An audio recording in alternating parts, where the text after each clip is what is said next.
Welcome to Supply Chain Unlocked. Straight talk for operators, no hype, no big vision speeches, just what actually works. Today's episode is about the release process, how organizations ship change into real operations without breaking the business. Most companies don't have a release process. They have a pile of tools, a pile of meetings, and a big bang go live that creates havoc. We're going to unpack what an agile release process looks like when you're not just doing agile, but actually delivering benefits along the way through sprints that build on each other. Sprint one, then sprint two, using sprint one, and so on. And we're going to talk about why most transformations fail. The business disappears, lessons learned become a checkbox, QA becomes a fire drill, and everyone is spread across 6 projects at once. Welcome to Supply Chain Unlocked, decoding operations automation in the future of global logistics. Let's get into it. That was a little exhausting. Hopefully you guys are still. Tom, when you hear release process in supply chain or enterprise ops, what do you think of? When I talk about the release, when we talk about the release, I don't just think about code. I think about the process and the business interaction, because each release has a potential really to impact the business in the way they do their work. It can be insignificant, but it can be significant. Right now, the release process should require a business sign off, a business acceptance. It should require a business acceptance process. In my experience, though, many times that acceptance process is kind of glossed over. It doesn't really, it looks at testing the code change and not did the change meet the business objective? And it's discovered after the fact by the business that it's not really doing what they anticipated. Whatever, you can get through. That's what your lessons learned step is meant to cover, to capture, is where did the disconnect occur between the initial discussion with the business objectives and requirements in the actual delivery. So, but quite often it turns into it's a long process. Yeah, that it is. Why do organizations keep buying software and still operate the same way? These are all warm-up questions, people. There's a process that I ran into. There was a reality that I ran into early on you go through your selection process and you review a number of vendors' software and you define the criteria that you're going to measure. You define the modifications that need to be done to realign to your own business processes. And then you schedule a demo where it runs through your day in the life. And I'm not sure where the disconnect occurs, but the selection process, the selection is made and you get into the startup. And at one point it was a normal occurrence that you would start the project to do the implementation. And it always started out with a list of change requests to modify the software tool that you're licensing to do things exactly the way you're doing it today. I believe now, after some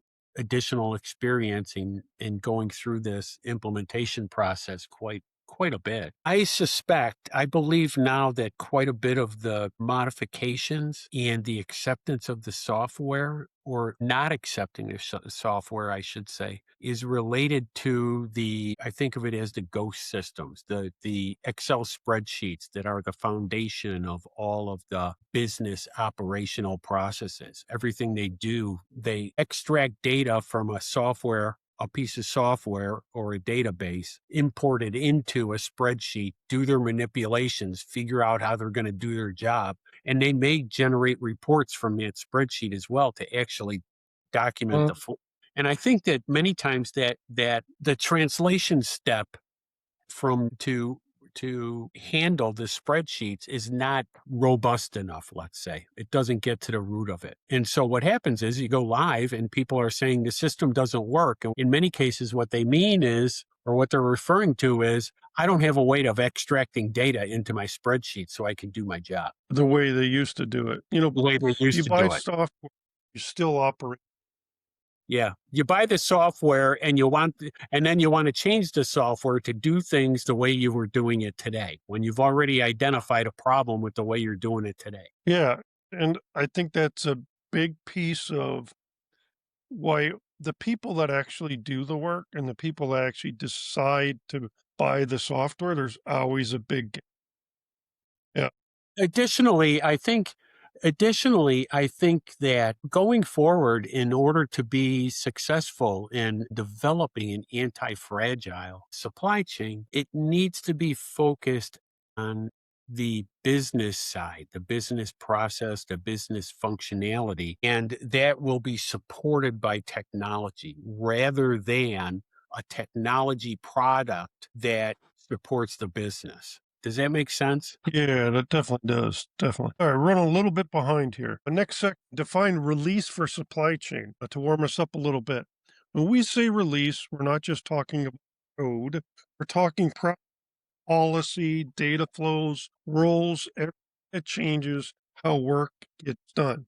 So, what are the typical steps? Generally speaking, scope, initiation, discovery, funding, kickoff, then You've got what I refer to as a startup task, the startup activities or kickoff.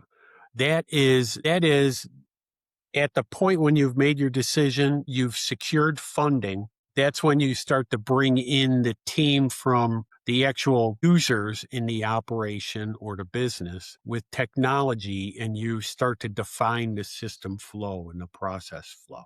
yeah. So So what's wrong with that classic model where the business hands IT a BRD and then disappears and shows up months later for UAT? So I didn't mean to bring it up, yeah, but the- yeah, keep exactly, exactly. and that to the audience where our Tom and I have had this discussion over the year, and that's where the show or episode going is how do you do things better because the current model that most companies under we're calling it the classical model just doesn't the business involved and then goes away breaks adoption creates rework frankly here's where the gaps start and what we're getting at is after that kickoff the business often just goes away and then they come back with a generic BRD, a business requirements document, right? And so that's what we're talking about. That's just setting a stage for this conversation. So let's get into the phased release sprint model that delivers value. Here's really the meat of the conversation. The goal is a release that delivers benefits, not wait until the end, right? What do you that with multiple sprints that again, we're not just talking about code. We're talking about the team that gets this done. The point of the matter is it's this release process is what I think of as a earn while you burn. So what you're trying to do is to identify distinct installable units, if that makes sense. Something that can go in, bring value, and start the ball rolling. And then the next release will add to that and add to that. This model, in my opinion, matches back to the current business and market environment. What I mean by that is the business and the supply chain is a dynamic beast that changes on a daily, a minute by minute basis almost. And it is unreasonable to think that you can define a project that takes 3 years to go live will actually deliver the same value in 3 years as you thought it would today. And so what happens is, so this continuous release process where you're delivering value along the way, it provides two key benefits. One is it allows you to gain the value to fund the project. So it's not a huge capital outlay.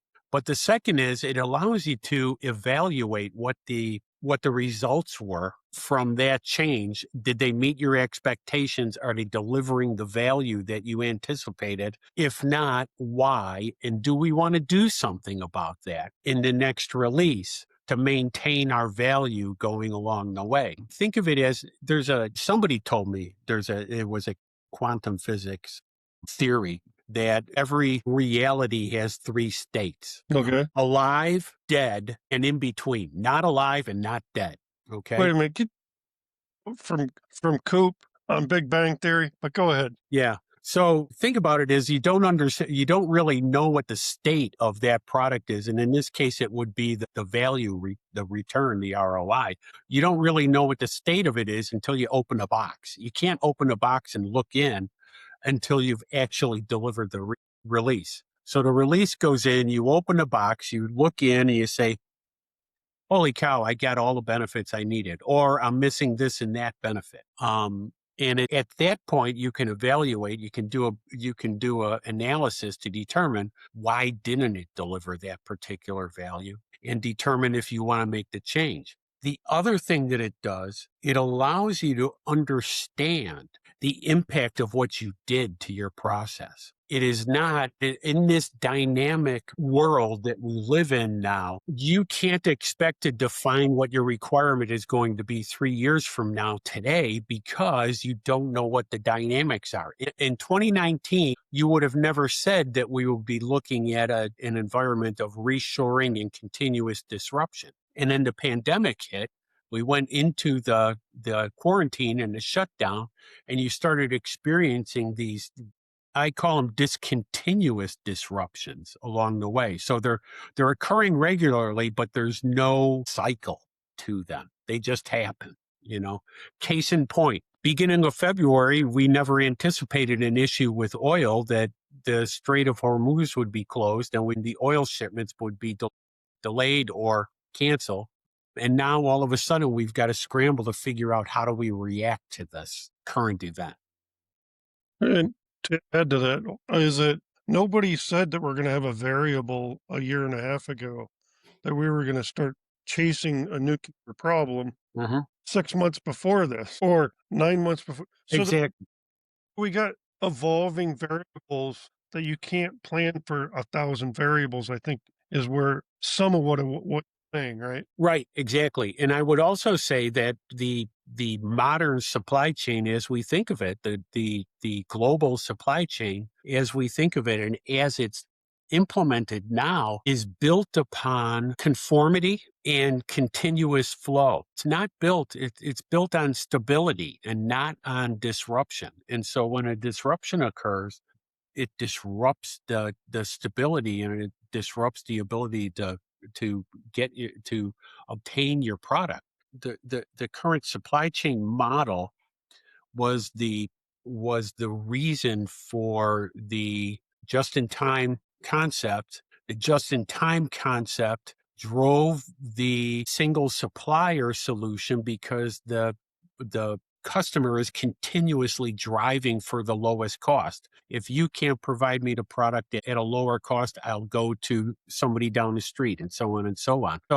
So you've got a single source for the vast majority of products that doesn't work in this age of disruption, as I think of it. We've got to build what I call a warm spares process where you can swap in people, but that requires a much more agile supply chain. So I think where you're landing, correct me if I'm wrong, we have continuous disruptions, and there are so many of them that it is almost impossible to predict all of them and its impact for each variable or disruption. And you made I think we just did a good job of using today's example of oil and then simulated the nuclear stuff that's been going and how that relates to projects. It's the same kind of thing, continuous disruptions. And I'm going to throw in one that has happened on different clients, and that's cyber attacks. Right. Throwing a bomb in the middle of a freaking conference room or a convention and then trying to bring everything back. But here's, I want the audience to clue in. The benefits of doing this phase release in the supply chain or a phase release, also called the sprint model, overall in the project process is what we're talking. The benefits are continuous engagement for the entire team. You don't leave and come back and yada, yada. That's kind of the way we do it now. It's kind of like, hey, we're going to bring in a few receivers and running backs in the first quarter, and then you guys can fly home or do whatever you want, go down on the strip, party. We'll bring you back in the fourth quarter. Yep.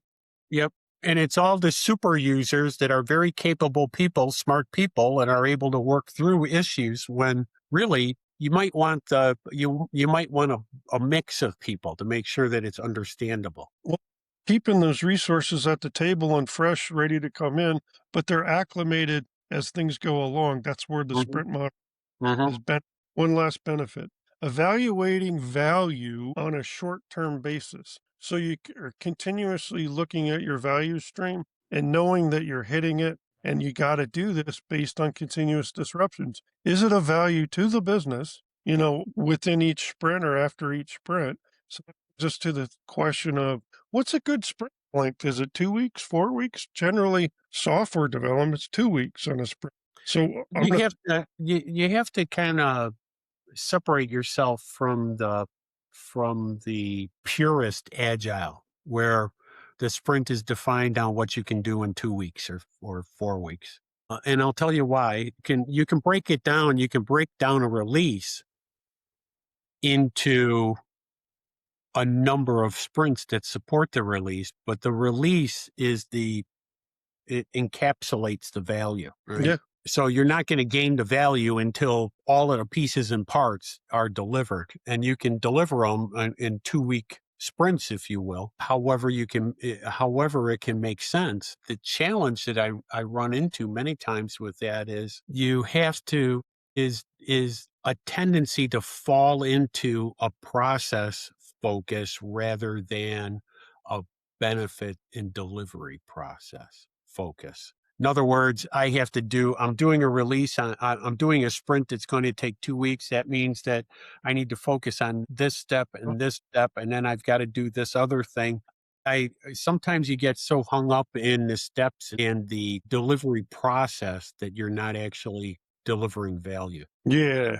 Let's move to the next piece. Let me send this message real quick. What a great thing to do in the middle of a show, huh? Thank God. Well, that's the power of editing. Yeah. We're getting Oh, into section 3, I it, think. it needs to be continuous, not a drive-by. We already talked about this, but Mhm, I bit more detail because the business needs to own this process of whole point of projects is business benefit. mhm. You don't go invest money if you're not going to get an ROI, and that ROI come from one of two things: a time save or a cost saving, and generally the same thing with most of the time. Mhm. So, Or functional improvement. I would just add that. but it still comes down to effectiveness and efficiency, et cetera. Exactly. You can't do IT, go build it. The business has to be engaged from the beginning consistently through the sprint. So that's just putting it in concise terms. So what does continuous business engagement look like in practice? Is it weekly demos, embedded SMEs, sprint reviews? Over to you, Tom. I think it starts at the very beginning that the business actually owns it. The business has to assign an owner that reports up to the senior level so that there's some place that's actually driving the execution. Can't and it gets back to it's got to be viewed as a business improvement and not that's supported by technology. It's a business transformation supported by technology. And so under that concept, the business owns it. They are responsible for it. And so they ideally would be involved with that from an SME perspective, at least, and perhaps an analyst perspective, but they need to be driving to make sure that their objectives are being met and understood. Yeah. Bring in a whole nother project manager. You're always going to have IT project manager, right? Now, do you have a business project manager that drives this and brings in I would suggest the business process manager owns the program, good point? owns all pieces of it, and then it's supported by an IT project, an operational project, if you will, and whatever else is involved. So, yeah, that would be the case, but it's got to, and this is not something that you can just flip a switch and all of a sudden it's being done differently. We have to learn new ways. You've got to teach you've got to get the muscle memory engaged, if you will. Yeah. So that's the way I would look at it. And then get it into the culture, right? So it evolves for the Exactly, so I exactly. I didn't say value for all, I said value for most. I simplify it even more. It's the value to the business. It's the bottom line, it's the value to the business. And if we start looking at it from that perspective, too many times it's you're handing over responsibility because I'm too busy. You Yeah. know, I'm too busy with my day-to-day work. You do it, you know what we need and bring it back to me. Well, I don't know from a technology perspective that you're using 37 spreadsheets to extract data and actually build your workflows. I need to understand that. And how do we recreate that, if you will? So that's Good the big. point. All right, so let's do a little transition. Let's because I was the writer of this script. Let's hit the elephant in the room. Lessons learned, or I should say, let's hit the elephant in the room. Dot dot dot. Teddy lessons learned. This is my pet peeve. In other words, from lessons learned from checkbox to institutional memory. Turning lessons into a reoccurring loop, not just a checkbox where we all sit around a table for a half hour, an hour. We put it down, we note it, we put it in the filing cabinet, and then we may go look at it at the beginning of the next sprint. Well, we don't do the sprint.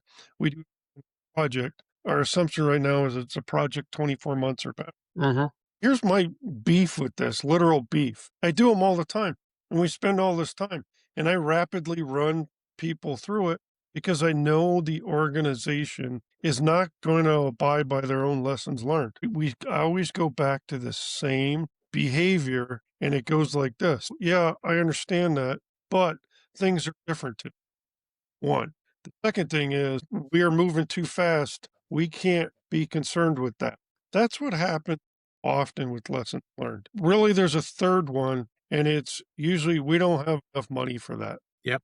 I'm just trying to keep it high level. Anybody in the comments about how this doesn't apply, anything like that, because I'm open to that feedback. Yeah, I'd be interested in it as well. I think in thinking about the lessons learned since we started discussing it, I have come to the belief that this earn while you burn release process will improve the use of the lessons learned. And what I'm thinking is that if when you're done with the release, you should be saying, okay, what worked, what didn't work. But there's a third thing too that we need to add to that, I think. What needs to be changed to our future plans, the next steps that we have in this transformation, for instance. So I do one release and I discover that something I thought would be there isn't going to be there at that point. How does that impact the next release and the next step in the process? It gives you a better understanding rather than that's another reason to replace the big bang, right? Rather than going under the assumption that you actually defined everything, it gives you the opportunity to define if an assumption is not valid. Yeah, so let me dovetail with that a little bit. In our script here, what does it take to institutionalize lessons learned instead of filing them? And how does the sprint model help with lessons learned? And going off of what you just said, I think a big piece is doing a quick lessons learned while you're doing the value evaluation at the end Mhm. of sprint, but take it to the next step in a very quick way. How do these lessons learn and how are we going to apply them to the next sprint? Right, right. The lessons learned, we always say that, you think of it in the traditional waterfall, you do your requirements and that moves into your details and you're building on the previous step. Even though I'm convinced that you do your requirements and everybody says, well, thank God that's done. And you throw it on the shelf and forget about it. And then you do your detail and you say, well, thank God that's done. And you put it on the shelf. Because you can't take it off the shelf. Right. It's a Right, shelf. just old work. But this is, and the way I'm thinking about it is, yeah, at the end when you're, the wrap up, the admin closeout of that release, it's what did I learn? What would I do differently? And then you take that lessons learned in the kickoff for the next release, and you start with those lessons and say, this is how we have to change it. Do we have to change anything in our plans in order to take into account what we discovered in the previous release? Yeah. All right. Time to transition to And let's talk about QA. And, in the early days, QA would irritate me. Once I experienced QA, and I'll give you my background with it that irritated me. As a network engineer, then I moved to an IT manager, then a project manager. If you've ever been that person that actually did the work, could code, could router, and do like real detailed IT work, QA, it was like QA people just get and let me go freaking check this. Mhm. I don't know, maybe 10 years into my career, I started experiencing professional QA people that really managed the process and that had the same background I did, deeper technical. Then I started seeing the reason for a QA. If they were good technical people and they had good project and coordination skills, they were the shit, man. And boy, do I argue hard. When I got two or three good ones, I fight tooth and nail to keep them on my teams. Yeah, So yeah. how does that QA process look in this sprint model? It looks similar. It's a little bit, it's, I guess on the one hand, it could be a little bit easier because you're looking at one piece of one, you have one limited focus, but it's very similar. And I think the significant change should be that you actually create your test plan when you've defined the requirements, the business requirements. The Dude, that's a good point. problem that we run into often is that test plans, if an IT person creates a test plan for the code, they're testing they're testing the code functionality. They're not testing whether or not it met the requirement. I have a detailed design. Did I meet the detailed design at a minimum? But if you go back to the very beginning and you define your test plan with your requirements, then you can go back and be assured that you're going to be able to measure the return. Otherwise the return is iffy. So I think that's a big change, but it's something that could be done in our current environment and probably should be done. Yeah, so speaking of that, if you one have a sprint model for the whole project that include business and QA, and through each sprint, not that you're gonna have a QA's part, but they're Mhm. in it. And what brings me to the other point that we made in the pre-podcast, why does Q seem to take 2 times longer than development? And my comment in the pre-podcast was, cut twice, listen to me, measure twice, cut once. Right. And it is so the sprint model probably gets you more away from the 2x longer than development for QA, right? It If the can. sprint model and they're involved and they're evolving their plan and refining it, that includes the business requirements. And it's not just the outcome they're expecting from the Mhm. code. That was a long ways to my point, but you got me. Yeah, when you think about it, if you get into this release process, the significant gain that you're going to achieve is the post go live hyper support time period and the changes and fixes and enhancements that come, modifications that come out of the release, because you're seeing those things happening earlier in the process. If I'm doing integration in an integration platform, I've tested that baseline. So when I go live, I should not have significant issues. In each release feeds on the previous one. So since the release is smaller than the Big Bang, it should take less time. Logically thinking, it should take less time to test. The testing should be more accurate, more valid, and allows you to adjust along the way. So if you're adjusting in the releases, the subsequent future releases, you should have very limited modifications coming out at the end. Yeah. Well, aren't you really taking a QA plan in a lot of ways and cutting it up into smaller Yeah. buckets? Yeah. All right. Let's move on to dedicated teams versus shared bandwidth in this sprint. We struggle for ages on shared bandwidth. On a piece of paper, it makes sense. This testing is going to take a couple hours a day. You figure it's gonna happen like that so that the person testing can do two or three or whatever at the same time, actually focusing on the multitasking aspect.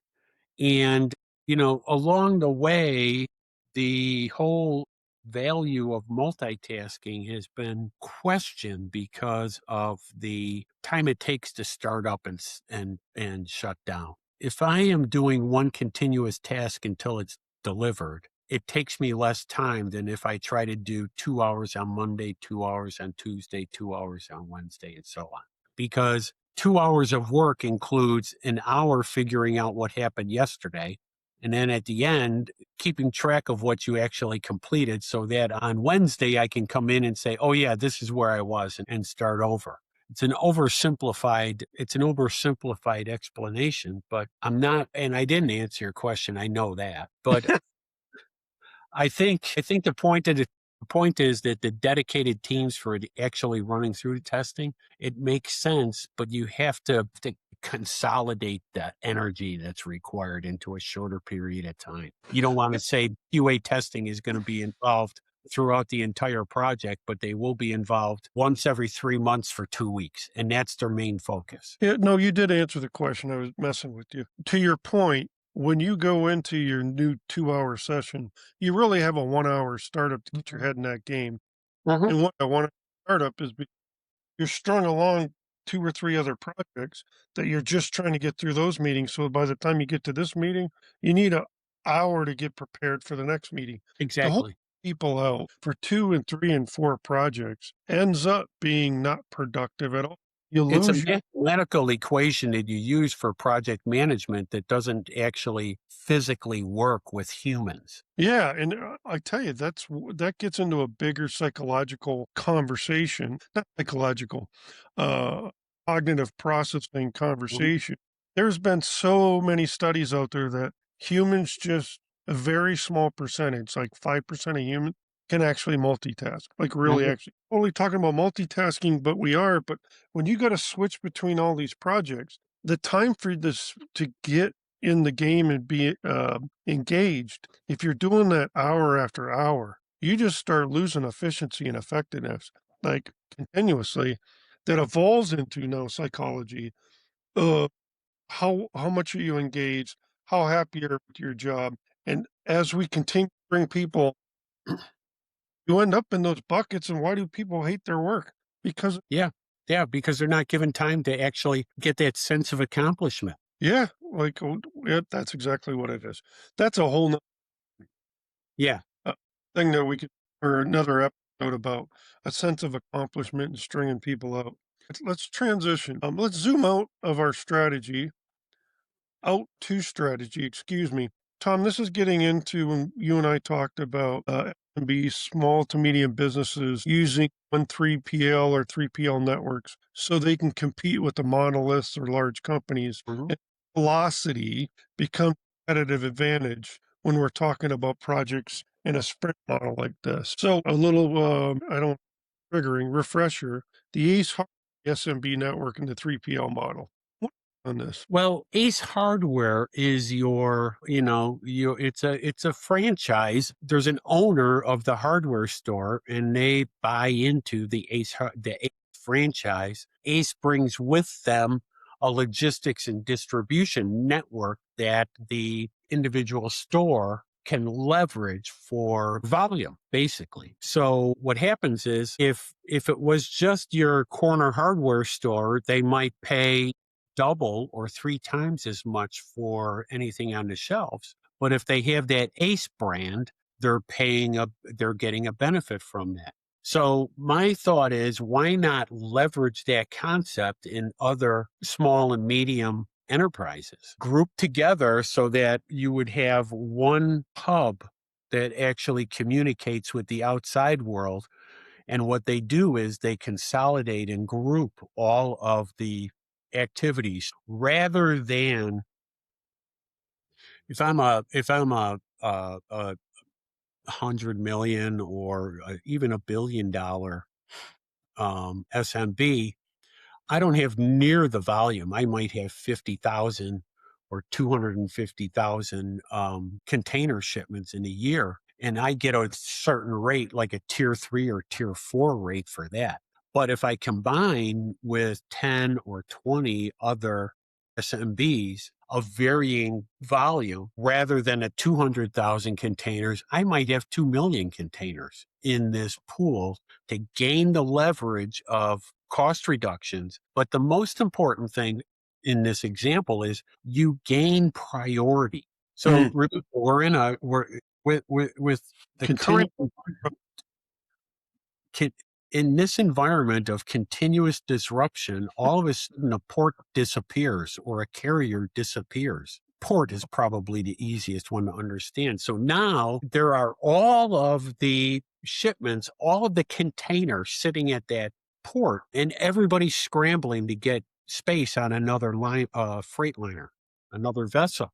Well, they're going to give the space to Home Depot, to Walmart because of the volume. And if you come in under this global network of SMBs, you can get the same type of priority as a Home Depot and a Walmart potentially. So that you, rather than waiting for dribs and drabs of space availability and losing sales, you're able to push to the front of the line, if you will, and gain your place in the shipments. The other thing, the truck carriers, though, you'll get a much better rate, and there's a more opportunity, more leverage to be able to incorporate multiple carriers into the equation, so that if one carrier is delayed or there's a strike, you can easily switch to another carrier. The third point that really is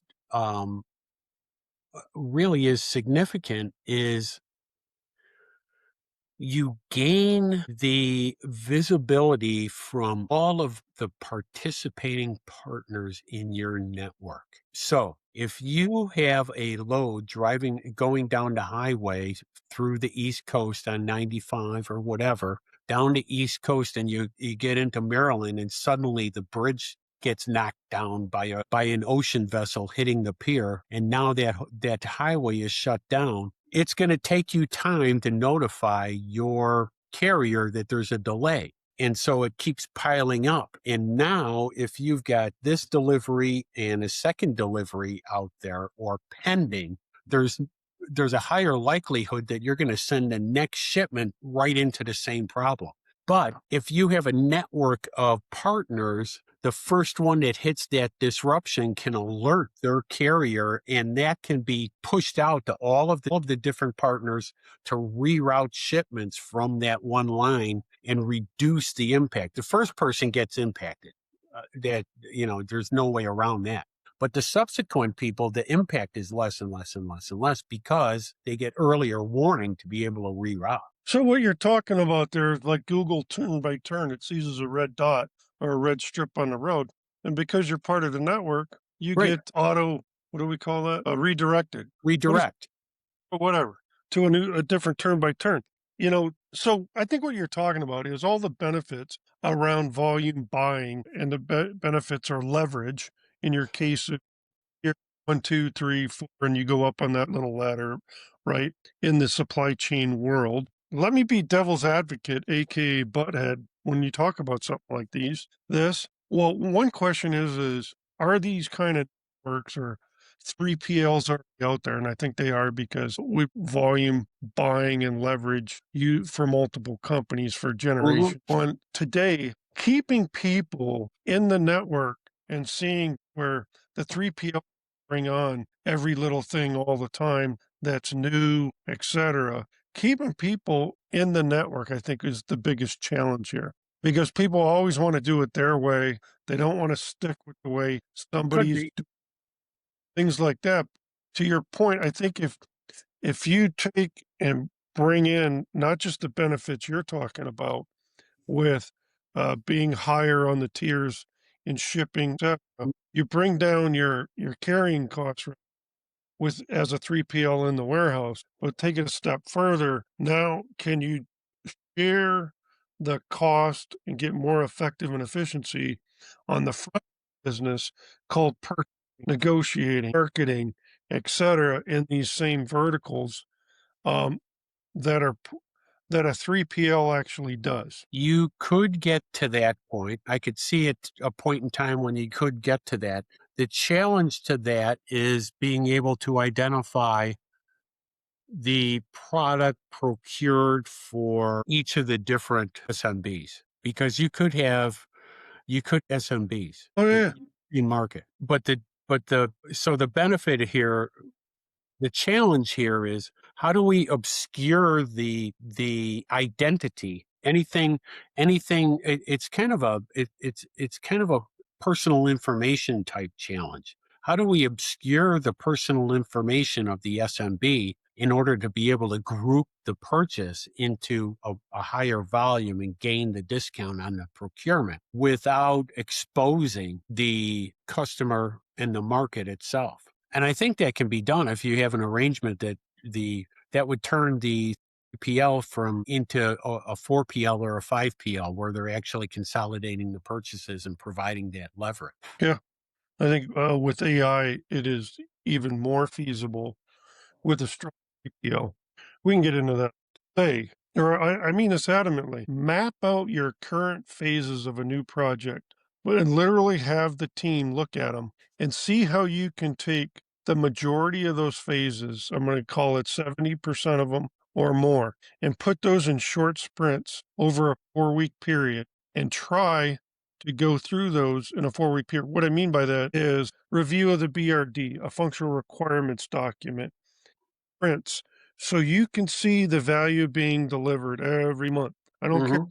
1 year project, 2 year, etc. But sit down and when humans or a team sits down and actually looks at some boxes and it says, funding, kickoff, ERD, FRD, QA, Dev, QA, etc. And you start evolving that conversation. How can we do this in real short sprints over a 4 week deal? You're going to find very quick that when you have moderate to strong momentum and you do this 2 or 3 times over 2 or 3 meetings, you don't need some super strong leader. Most of the people are going to come to the table, get this, and start liking it like real quick because it works. It's been working for a generation of people in any kind of sprint model. Get away from coding. You just got to bring the business people and the cute people into what a sprint is. All right. Yeah, yeah. I think the thing to another important point or another thing to do is to identify your current projects that you're looking at as IT projects, and why are they identified as IT projects? If there's a software implementation, why isn't that a business project? A business initiative that's supported by that IT software. You need to, from the business, I think it would behoove them to control that, begin to take the reins of that, get more engaged in the process to understand. But you make a valid point, and maybe begin to take the reins is provided by reviewing the projects and the initiatives that you have coming up in order to break them down into, to focus on deliverables rather than technology. Ah, good point. All right. Final question. What should they stop doing tomorrow? It all comes together at the same time. That's the thing. I would stop, and this may be blasphemy coming from a technology person. I would stop assuming that technology will solve your problems. Ah, Technology is not a silver bullet. It requires your engagement and your participation. wow. I wasn't going that direction, but you really provoked some thought. Yeah. I'm not saying the business side of businesses are wrong, but I think if you use this model, which is a very iterative model, right? Mhm. And you stop if you stop hey, I'll get on board with you here and then bring me in on UAT, that kind, Mhm. that's what they need to stop. They need to Right. stop that. Of how this is how we done it. I always do it that way We've because always done it this way. Yeah, the scariest phrase, right? This is the way we've always done it. And how does that work for you now? it's going great. It's great. But allow me to bitch about it tomorrow and the next day. All right. In closing, Tom, thanks for keeping it real. This isn't about saying agile. It's about shipping improvements safely, learning continuously, and building the muscle to execute. That's a lot around what this show, creating Mhm. leaders on so many things, not just but how do you execute and provide some insight. I just enjoy, I think I enjoy doing this podcast more than I work in and around AI itself. Yeah. Any last thoughts there, Tom? No, I think this is this was a great discussion, and I hope people got something out of it. I would call out if something didn't quite make sense, or you don't understand, or you flat out just think it's crap. Please comment. Yeah. If you got an opposing argument, let's hear it. Yeah, this should view this as the beginning of a discussion rather than No. a projection, if you will. Yeah. And if you got a strong argument, certainly reach out to us. All of our links are in the description Mhm. on every podcast or episode. And there's a high probability we may put you on the show if Yeah, you're controversial and you get us demonetized. Oh, wait a minute. We're not yeah, even. yeah. If you have a good idea, Teddy will put you on the show to punish you. Yeah. On that note, to the audience, thank you for your time. See you. Welcome to Supply Chain Unlocked, decoding operations automation in the future of global logistics. Let's get into it.